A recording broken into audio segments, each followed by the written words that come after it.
You are so tactful. He's hardly the most tactful, Joyce. Welcome to Talk Word. This is the Explainer series where we dive into the meaning, the origin, and the real-world usage of everyday English words to help you sound completely natural. Let's get right into it. Okay, picture this. Your absolute best friend just got a terrible new haircut. I mean, it's really bad. They turn to you with this big smile and ask, "So, how does it look?" Now, you want to be honest, right? But you definitely don't want to crush their feelings. It's that classic, super awkward situation. So, what do? Well, this brings us to the absolute perfect English word for this exact tricky moment. Tactful. Being tactful simply means you are telling the truth, but you're doing it with kindness and care. It is literally your ultimate tool for social grace. And you know what's really interesting? It's where this word actually comes from. So the root word tact comes from this old Latin word that means sense of touch. Think about it like a physical touch. When you're being tactful, you're handling a sensitive conversation with a gentle, really careful touch. Section 1. The boundary test. What tactful is not.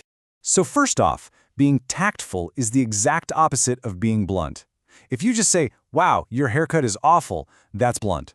Sure, it's 100% truth, but it's got 0% kindness. Being tactful means you really have to balance that honesty with some empathy.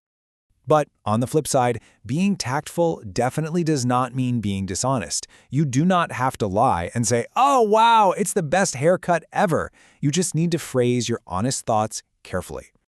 Section 2. Using tactful in the real world.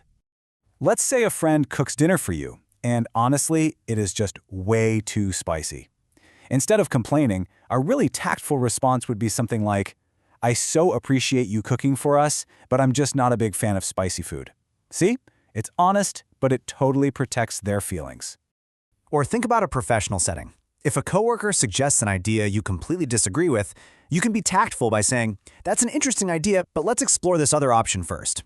You're keeping the project moving without making anyone feel bad about their contribution. You can actually just memorize these exact sentence patterns to use in your own life.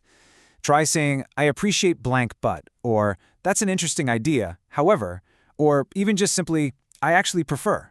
Using these little frameworks will really help build your confidence in English. So just to recap quickly, try to lock this little formula into your memory.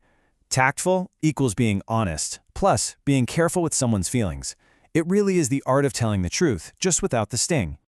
So think about it. When was the last time you had to be tactful? Go out there and try practicing these patterns. And hey, if you enjoyed this explainer, be sure to check out our companion app, TalkWord, where you can find tons of engaging audio-style explanations for basically any English word you want to learn.